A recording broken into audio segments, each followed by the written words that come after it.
Hello students. In previous lecture we have studied about charges, its characteristics and Coulomb's law. In this lecture we will study the vector form of Coulomb's law. For this consider two positive charges Q1 and Q2 separated by distance r.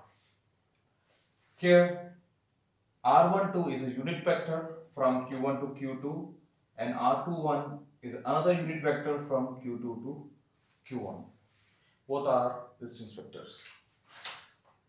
Now the force acting on Q1 due to Q2 is represented by F12,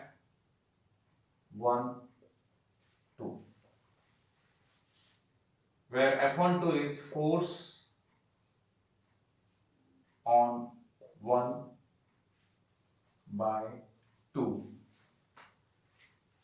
The force experienced by Q2 due to Q1 is represented by F21, which is equal to force on 2 by 1.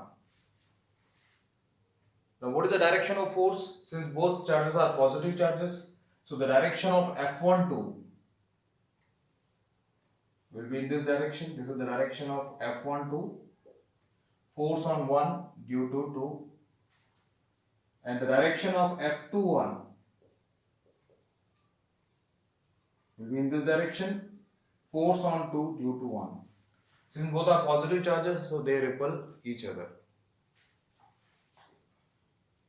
Now the vector form of F12 can be written as F12 vector equal to, first we have to write the magnitude of F12. The magnitude of F12 is equal to K Q1 Q2 by the distance square. So here the distance square means R12 vector, that is the magnitude of R12 vector, is equal to the magnitude of R21 vector is equal to R. So the magnitude of these two vectors equals to R. So the magnitude of F12 is equal to K Q1 Q2 by R square. Then we have to write the unit vector. So here, which vector is in the direction of F12? Here you can see the R21 unit vector is in the direction of F12. So here we will use R21 unit vector. So this is the vector form of F12. Now vector form of F21 vector again equal to K Q1 Q2 by R square dot the direction of R12 unit vector is in the direction of F21 vector. So R12 is the unit vector of force F21. Here you can see the direction of R12 is in the direction of vector F21. So these two equations represents vector form of Coulomb's law. Now F21 can be written as, here you can see R12 unit vector and R21 unit vector both are equal and their directions are opposite. That is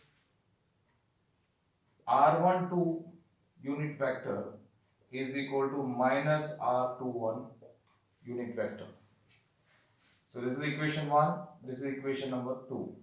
Therefore equation 2 becomes, this is equation number 3. Therefore equation 2 becomes F21 is equal to minus K Q1 Q2 by R square R21 cap. So in place of R12 we have written minus R21. So what is this?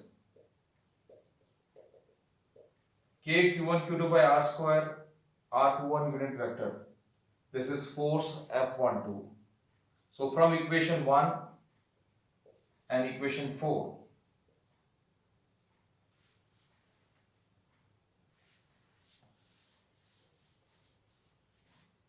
from equation 1 and from equation 4 we can write F21 vector is equal to this minus F12. So what is F12? F21 by force. Force acting on 2 due to 1 is equal to minus of force acting on 1 due to 2. So this is equal to, now what is this? This is equal to F12. It means that Coulomb forces obey Newton's third law of motion. Now the second topic of today's lecture is force due to multiple charges. For this we will consider n positive charges, Q1, Q2, Q3 up to Qn. Our objective is to find force on charge Q1 due to these multiple charges. Here the distance between Q2 and Q1 is represented by R21. The distance between Q3 and Q1 is represented by R31. The distance between Q4 and Q1 is represented by R41. And the distance between Qn and Q1 is represented by Rn1. The force acting on Q1 due to Q2 is represented by F12 vector. And you know what is the direction of F12 is in this direction because both are positive charges. Similarly, F13 vector, F14 vector and F1n vector are the forces acting on Q1 due to Q3, Q4 and Q1 respectively. According to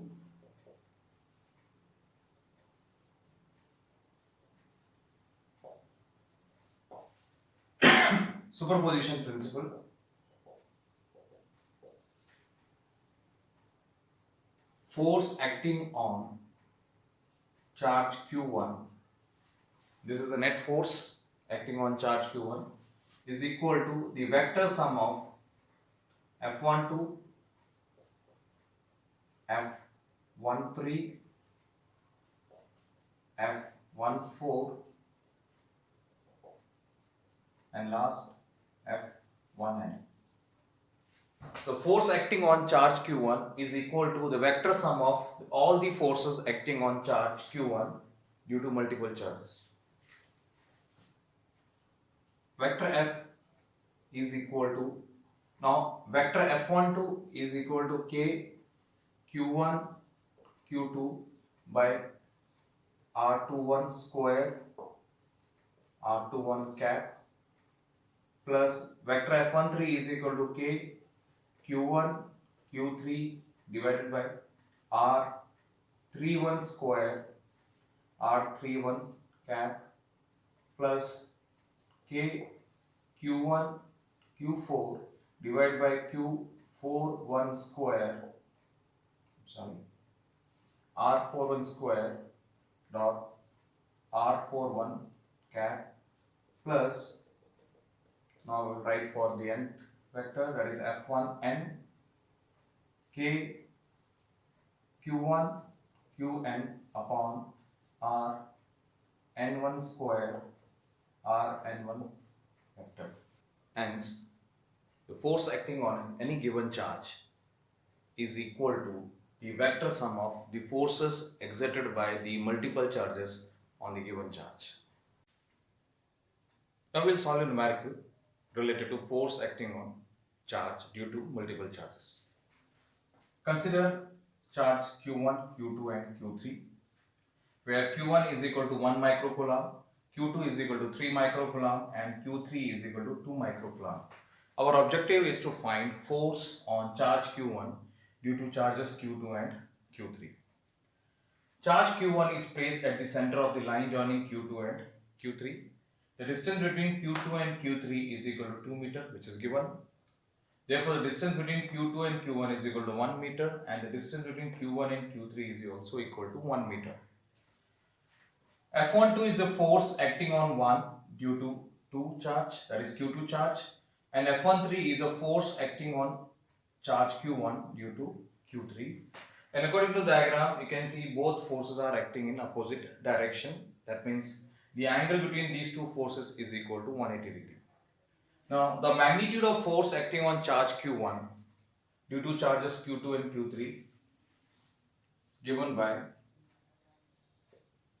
under root F12 square F13 square plus 2 F12 F13 cos theta, where theta is the angle between F12 and F13, and in this case theta is equal to 180 degree. We know that cos 180 degree is equal to -1. Now solve this equation, you will get F is equal to F12 minus F13. The distance between Q2 and Q1 is 1 meter, and the distance between Q1 and Q3 is equal to 1 meter. That is R21 is equal to R31 is equal to 1 meter. So force F12 is equal to K Q1 Q2 by R21 square minus K Q1 Q3 by R31 square. We can take K Q1 common, Q2 by R21 square minus Q3 by R31 square. Now substitute the values. So K is equal to 9 into 10 raised to 9 into Q1 is 1 into 10 raised to minus 6 bracket, Q2 3 into 10 raised to minus 6 divided by R21, which is equal to 1 square, minus Q3. Q3 is 2 into 10 raised to minus 6 divided by R31 square. R31 is equal to 1 meter, that is 1. So 9 into, now solve 10 raised to 9 into 10 raised to minus 6, which is equal to 10 raised to 3. Then take 10 raised to minus 6 common, 3 minus 2, which is equal to 9 into 10 raised to 3 into 10 raised to minus 6, which is equal to 9 into 10 raised to minus 3 Newton. So 9 into 10 raised to minus 3 Newton is a force acting on charge Q1 due to Q2 and Q3. Since the magnitude of force F12 is greater than F13, therefore the direction of resultant force is also in the direction of F12. So why F12 is greater than F13? Because the magnitude of charge Q2 is greater than the magnitude of charge Q3.